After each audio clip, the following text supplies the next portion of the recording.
walk through some of the more important elements of Chapter 5. So if you would print out this handout and try to fill it out on a sheet of paper before you do it, just to kind of, or write it down as we go along. This chapter is probably a lot of writing, so I'd encourage you to abbreviate them for your purposes, but writing them down will help you remember them. So I'm going to walk through problem 5.3b. You have a similar one or parts of similar ones for your homework. But anyway, so hopefully you'll go through this. So Debit Doctors Inc. provides accounting advice over the internet. In recent years, the company has experienced severe financial difficulty. Its accountant prepares adjusting entries on a monthly basis and closing entries on an annual basis. And by the way, you can do adjusting entries as often as you want. Most companies either do them monthly, quarterly, but you have to do them annually for your annual financial statements. Closing entries can only be done annually, and we'll talk about that in a little bit. So our adjusted trial balance dated December 31st. So notice this is an adjusted trial balance. So the adjusting entries have already been made. So you might have some homework assignments that ask you to make adjusting entries.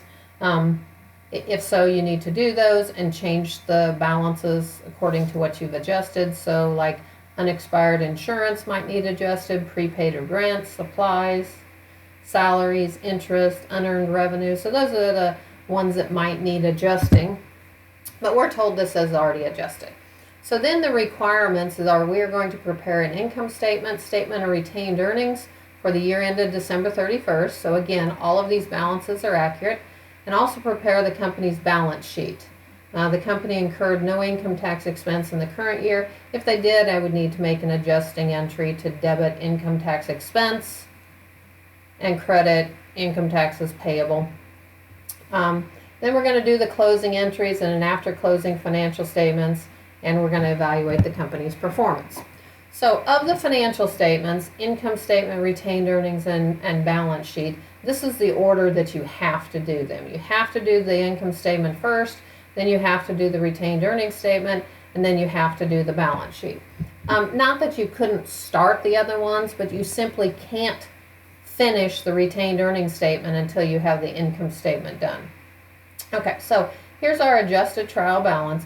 Companies use these a lot, and basically most accounting software, you just press a button and you can have a trial balance printed. You might have to manually do adjustments and enter the journal entries for adjustments, but then you just print it out after you make your adjustments, etc. So this is used a lot. We might print them off for every monthly meeting we go to kind of see where we're at, etc. Most of the time accounts have numbers instead of just names, and just like you have a number to QU, because obviously you can have more than one person in the world with your name, so we usually have unique identifying numbers, and we have that for accounts also. If you've ever received in the mail like two pieces of mail, one with your name and one with your name and with your middle initial, because to a computer, if you spell it differently, it's a different name. So for instance, a lot of times you'll see I abbreviate accounts receivable as AR or ACCREC, but to a computer that would be a completely different account. So we usually assign account numbers. One thing about the account numbers is this is not a rule of accounting, although it is very common that assets tend to start with the number 1. And so a business might have 10 numbers behind it, 14 numbers behind it, so 1 something something, make up any number that you want. And they organize their accounts by account numbers. So for instance, if I had 5 cash accounts, I may say cash is always 100, but then my checking account is going to be dash 100. Okay, and then maybe your savings account is going to be 100-200. Okay, so what happens is this account numbering system allows the computer software to quickly print off information. So if I said, I want to know how much cash we have in the checking account, I would ask it just to print off 100-100. If I wanted it to tell me how much I had cash overall, I would say print off every single account that starts with the first three numbers 100.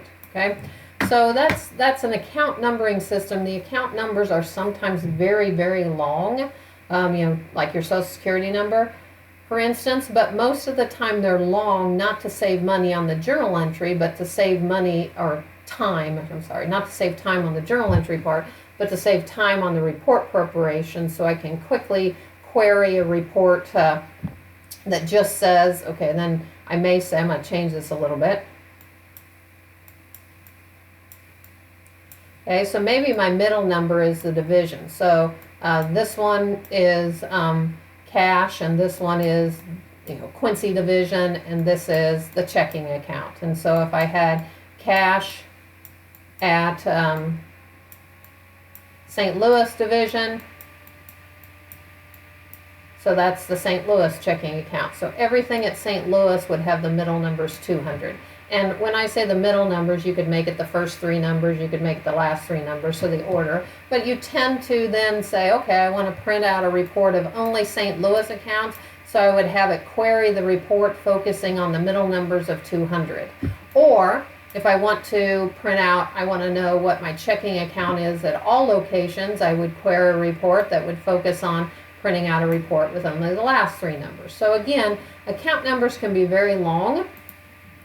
But most of the time they're so I can quickly query items. So again, this is not a rule. This is just something that companies commonly do, and I have seen companies that don't do it. So tend to have assets start with the number 1 and then however many numbers after it. Liabilities start with the number 2. Owner's equity starts with the number 3. Revenues start with the number 4, and expenses will start with the number 5, 6, or 7, because lots of times you have lots of expenses. Okay, so why I bring this up is because then a trial balance prints it out in account order, or in number order. So since they do it in number order, all our assets always appear together because they start with the number 1. So one thing that I generally do when I do an adjusted trial balance is circle all the assets. So I find the first liability, my first, so asset, and then if I jump down, well, that's an asset, so everything above it is. And accumulated depreciation, even though it's a credit balance, that's a contra asset. So here's my assets, right there. So I'm going to circle my assets, and I'm going to write A there. Okay? Then I know that my liabilities come next, and again, since they start with 2, if I print this off, it'll automatically come next. And I know that accounts payable is a liability, and so is unearned client revenue because I owe them my services. You talked about that in adjusting entries. And capital stock is a retained earnings account. So I'm going to circle those, and those are my liabilities. And this will really help you prepare the financial statements quickly, and you're going to say, gee, if I had this in an Excel spreadsheet, I could just copy and paste some over, and I wouldn't have to rewrite these numbers. Okay, capital stock and retained earnings are owner's equity account. I'm going to circle those. If you had a dividend I usually leave separate because dividends, we don't have it in this problem. I'll talk about where it goes there. But dividends are generally called an owner's equity account, but since they don't appear on the balance sheet, I usually leave dividends. Actually, we can just write dividends in here. Dividends, write it on your paper, write dividends, and we'll put 0. And we'll actually put it on a financial statement when we get there. Okay, so I have to clear this out pretty soon because these stay on the screen. So make sure you do this on your paper. Revenue is next. So here's my revenue earned, so this one is my R. And insurance expense is an expense, and if you look at these, all these other ones, this is an expense and that's an expense, so everything in between is also an expense. So I'll just put it like that, so that's my expense. Okay. Okay. So I'll leave this up while I do the, as far as I can, and then I may have to clear them out. So hopefully you've done that as we went along. Okay.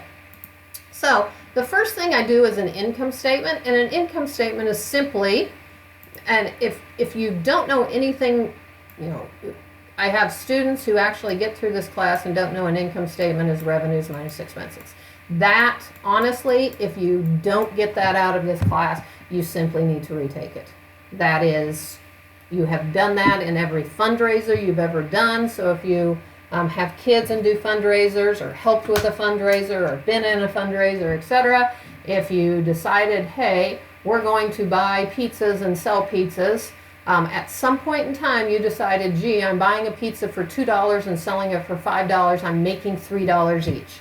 I'm buying a pizza for $2 right here, selling it for $5, and I'm making $3 each. And if I sell 100 pizzas, there's your revenue. And that is just basic. Okay, so if you don't understand an income statement, there's no way you can progress forward in the world of accounting. That is just basic. You can't honestly be an American citizen if you don't understand an income statement, because you have to prepare an income statement for your taxes. Okay, I don't want to clear all of that, so you're just going to have to stay there. All right, so first I prepare an income statement. So I list my revenues, subtract my expenses. So some things, I need the name of the company, I need the name of the statement, and I need an income statement to say for the year ended. Okay, so this is important because an income statement only covers a period of time. So I'm going to talk a little bit about what we do. If I started, I'm going to get a different color there. If I started on day one with my business, and what I did in my business is I decided to prepare taxes. So I put my computer in my business. So all I did was debit computer in my business and credit owner's equity. And let's say that computer is worth $500. Okay? So what I have on day one is a computer worth $500 and my owner's equity. So assets equals liabilities plus owner's equity. I have an asset of a computer. I have no liabilities, and that computer's mine. Okay? Then in a year, I now have cash of $5,000 in my business. I still have my computer for $500, and we won't talk about depreciating it right now. And I still have a lot of other things, etc. So I've got a lot more after a year because I've been business. So the question is, how did I get from just having a computer to having cash, etc., etc.? And that information is told in the income statement and the cash flow statement and the owner's equity statement. And in this chapter, we're going to focus just on retained earnings as far as the owner's equity statement. Okay, but the big one that tells how you got there is the income statement. So then I start the beginning of the next year, and I started out with cash of $500, etc., etc., and I operated a year, and then I had my balance sheet at the end of next year, and I had even more cash, and even I bought a building, etc., etc. And what happens is the income statement tells how you got there. So if you will, the balance sheet is a snapshot on a day, and the income statement tells how you got it. So these headings are important because this tells the time period the income statement covers. So it covers for an entire year. You can have it for a month, you can have it for a week, etc. Formal income statements cover a year. So tell the time period it does. You can't just put December 31st because I would not know, no way in the world I could know whether it covers a year, a month, a week, a day, or whatever it is. And obviously if we want to compare two firms, I don't want to have them both say December 31st and find out later one of them covered a month and the other one covered a year or 6 months, and I'm not comparing the same time period. Okay, so the heading is important. Then I have the heading revenues. I'm going to skip down. I have the heading expenses. Now I'm going to list all my revenues, and in this case I only have one. Okay, this column and this column for financial statements is not a debit and not a credit. Okay, it is simply, they are not.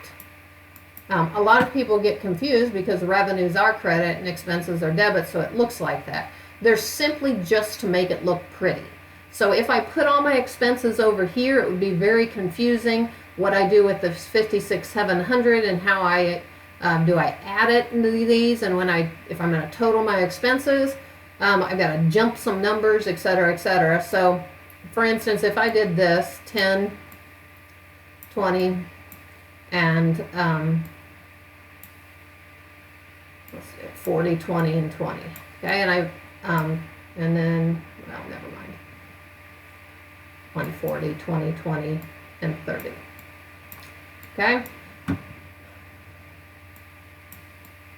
Okay. So right now, just with that, this may help if I put brackets around them so you know you subtract. And I know I've got 40, 20, 20, and 30, and that 70. But is this 70 the 140 minus these three, or is this 70, 20 plus 20 plus 30? I don't know. So what happens is I just move them over to another column. So sometimes you might even see an income statement 4, 5, and 6 columns. So for instance, if I had insurance expense in 3 different locations and I wanted my financial statement to itemize all the insurance expense, I might have insurance expense A, put it here, insurance expense B, put it there. A, put it here, B, put it here, C, put it here, total it up to get 6,200 so I can see my itemized my insurance expense. Okay, so columns on an income statement are not debit and credit. They're simply there to make it more readable. All right, so I list out all my expenses so you can see them all listed out. I subtotal for my expenses. The format for an income statement is revenues minus expenses equals net income. Revenues minus expenses equals net income, and in this case it's a net loss. Okay, so make sure your final column has the basic framework. Revenues minus expenses equals net income. Okay, now, I wish I could clear half of this and not clear the other half. But then what happens is I do my statement of retained earnings. And my statement of retained earnings, I'm going to actually clear this. So hopefully you've got this all written down. Okay, here's the statement of retained earnings. The basic format is beginning retained earnings plus net income. This is hard to write with, so make sure you write it down. Minus dividends equals ending. Okay, so notice they have retained earnings of $2,000. When a business starts, they start out with beginning retained earnings of 0 because I have retained no earnings. Retained means kept. I have kept no earnings. Okay, and then if a business makes $100, it has a choice. Do I keep the $100 in the business and expand the business, or do I pay it out to the owners? So let's say that you started a yard mowing business, and again, a lot of times individually you don't make formal statements because you own it, and you can kind of keep track of things in your head, or it's just a side business, etc. You have to keep track of it to some extent for tax purposes, but if you're a publicly traded company, you have to keep track of it. But so you're starting your yard mowing business and you make $100. Here's the question. You want to take that $100 and invest it in your business? Let's make it $1,000 instead of $100. It's like buy a new lawnmower. So let's say that you started it with a junk yard lawnmower and you want to invest in a better one. So do I buy a new lawnmower with it, or do I take it and go on a trip? Okay. So if you decide, gee, I'm going to just take it out and go on a trip, my ending retained earnings is 0. However, if you decide, gee, I'm going to go just take out $100 of it, and then I have $900 that are left in my business. Retained earnings, earnings that are retained. If they're not retained, they're paid out in the form of a dividend. Okay, and then next year I'm going to start out with $900, and I'm going to make $2,000 this year. And now my question is, how much do I want to take out of the business and put into my own pocket? And the answer is, that's kind of up to me. I can take out as much as $2,900. I cannot take out more than $2,900 because there's not more than $2,900 in there. The only thing that can make these ending balance negative is a loss. Okay? If I did have a loss, let's say I had $900 here and a loss of $100, I can still pay an $800 dividend. So companies have a dividend policy that they generally don't pay out all their income and dividends. By the way, Apple didn't pay it out in a long time because they had great things to do with the money. So they kept it in the business. So as a board of directors, they vote on whether they should pay dividends out or keep the business. Now, we generally don't pay out all the net income because we want to have a cushion for years of losses so this doesn't go down. But we also want to have a cushion for years of losses so we can maintain a normal dividend. So if you're retired and you buy stocks that pay dividends, you want to know, oh, this one has always paid a 50-cent dividend per share, and that way I know I can plan on a certain amount of income. And so anyway, so companies want their dividends to go like this. So their net income may go like this, up and down. So 1 year it was here, 1 year is here, 1 year is there, et cetera, et cetera. But they want to pay out a normal dividend thing. Okay. A constant dividend from the peaks and falls. Okay. So anyway, if you've ever owned a small business, you know that basically if you have a great year, you don't spend it all because next year you might not have a great year and you might need a cushion for next year. So everyone does this. All right, so here's your retained earnings statement. I would encourage you on your piece of paper to put, let me finish this. So in this case, they paid $900 of dividends. I only did that because I want your ending balance to be $2,000. Okay? And so that becomes your beginning balance next year, which in this case is exactly what we have. So I made up these numbers just so it would come up to $2,000.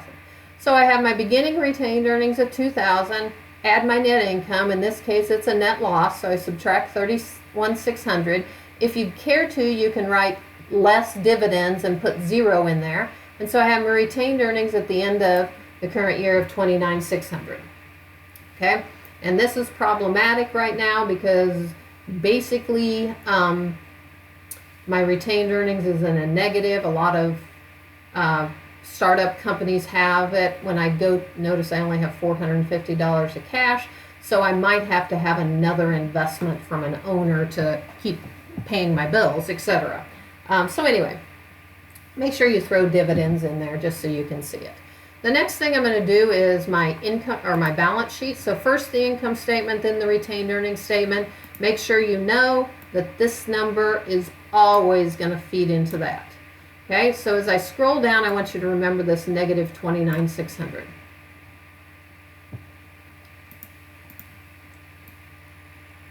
Okay, I'm going to actually start with the $29,600 because I want you to draw an arrow from this $29,600 down here to this number right there.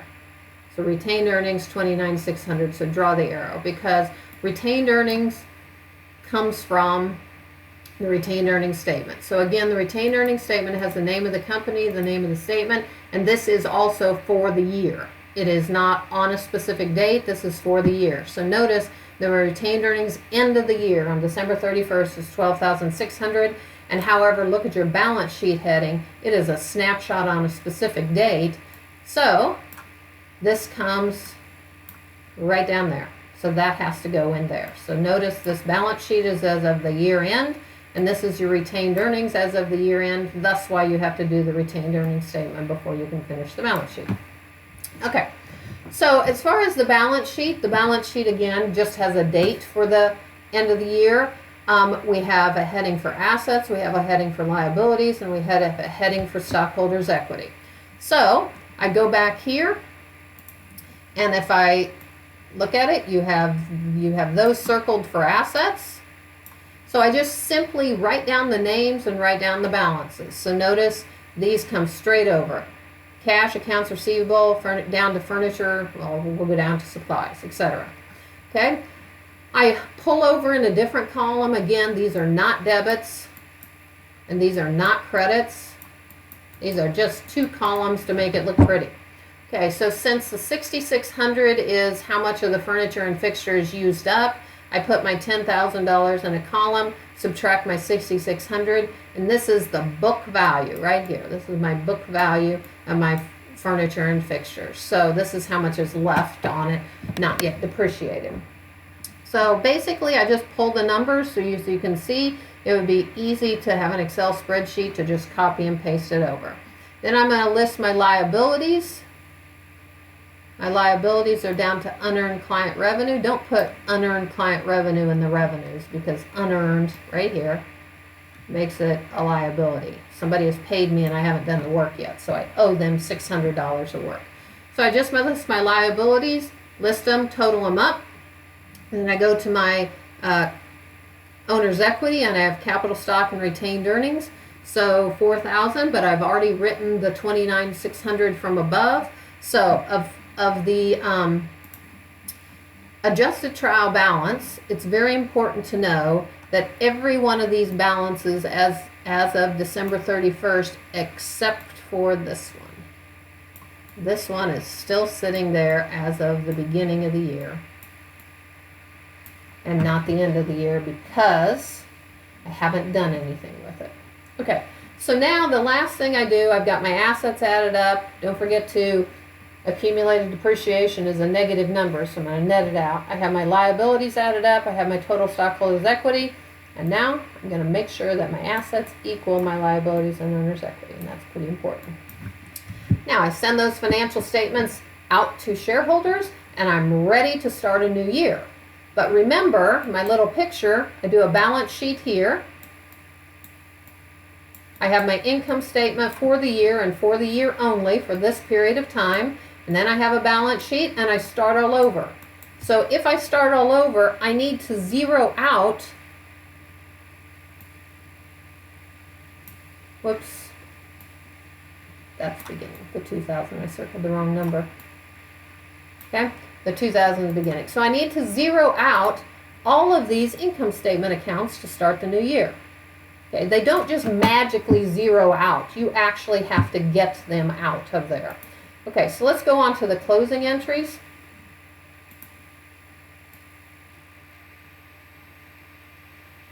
Okay, there are 4 closing entries, and I'm going to do just basically put number 1, and you can list them down. The first thing is you close out revenues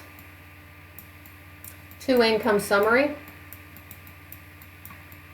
The second one, you're going to close out expenses to income summary. Okay, so first of all, notice that these are the ones I'm going to close. If I have a dividend up there, which remember I threw in a dividend of 0. Okay, and it's on the debit side. Dividends are debits. Hopefully you already knew that. Okay. So first I'm going to close out revenues. So this has a credit balance. So to make this account 0, I have to debit it. So I'm going to debit client service revenue, credit income summary. So right now, income summary has $56,700 in it. And my revenues are now zeroed out, ready to start the new year. Then I'm going to close out my expenses. How I close out expenses is I usually debit income summary, leave it blank, and then I credit all the expenses. So now these are zeroed out, and I add them up. Now, not coincidentally, that's the same number as this right here. So you've already added them up. You can just take those numbers. Okay? So now I have debited income.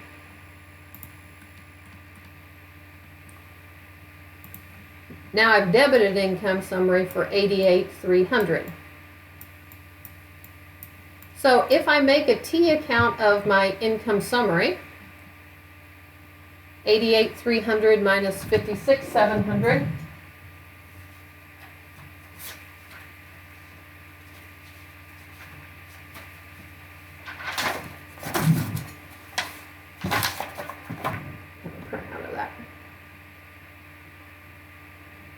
okay, I get a debit balance of $31,600. So remember, income summary is kind of basically a temporary owner's equity account. An owner's equity account are decreased on the negative side and increased on the positive side. Okay, so the fact that I have a debit balance in income summary of $31,600 means I have a loss.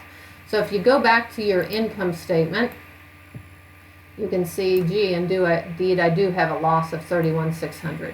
So what happens there is the balance in income summary after I close my revenues and expenses to it is net income. The third thing I'm going to do is close dividends. If I close dividends, dividends have a debit balance. So I'm going to go ahead and do this. So third, I close dividends. But make sure you close dividends to retained earnings. You do not close them to income summary. Dividends do not go on your income statement. So I'm going to write it in here. So dividends have a debit balance. To get rid of them, to close them out, I'm going to credit dividends. And in this case, I'm going to credit dividends for 0. So obviously they left it out. And I'm going to debit retained earnings.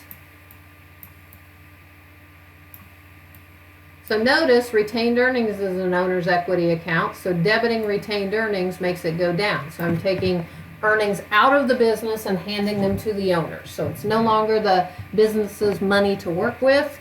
It is now the owners. So make sure you know the closing entry for dividends. And then the last, or you could probably have put this one third. So the order of 3 and 4 doesn't matter. And the last thing I'm going to do is close income summary to retained earnings.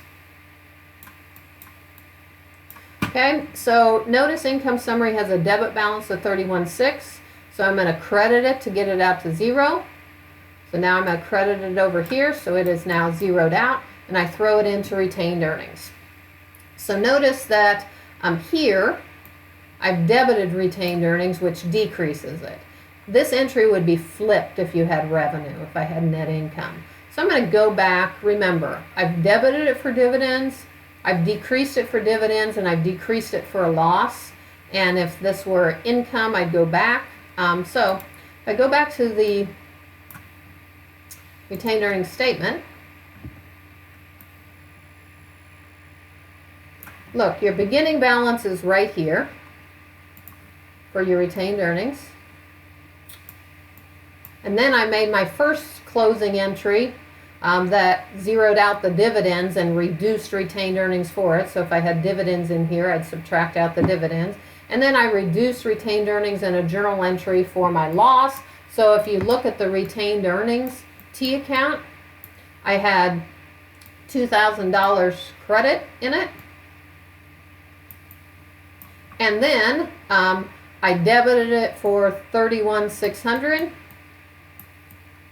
If I had dividends, I debited it for the dividends, and what I have now is a balance in my retained earnings of $29,600.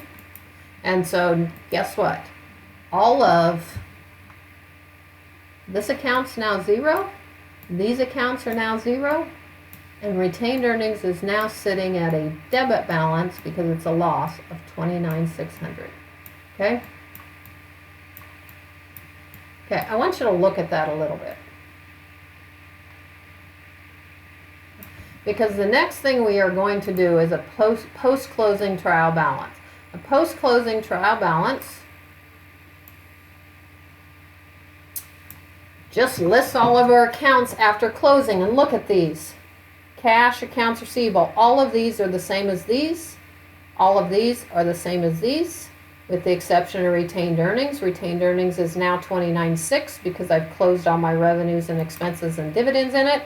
And I have no revenues and expenses and dividends because they're zeroed out. So an after closing trial balance is just kind of a snapshot of what we're going to start the year with.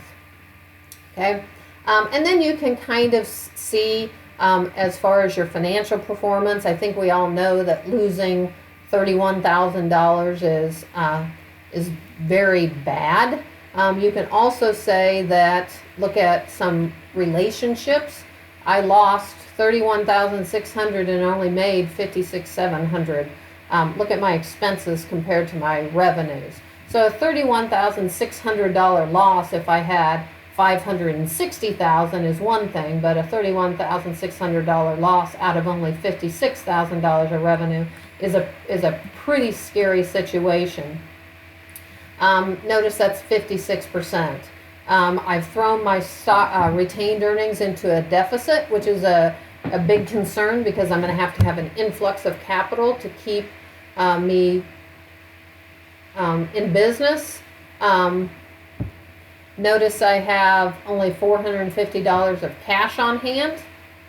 I could sell my fixed furniture and fixtures, etc. But look at this. I have notes payable of $24,000. And if you add up all my assets, I could go to my balance sheet. Here. I have assets of 83 and I've got a loan for 24,000. So I'm in really pretty bad shape as far as continuing in business. So anyway, so please read through this, and I think we're done.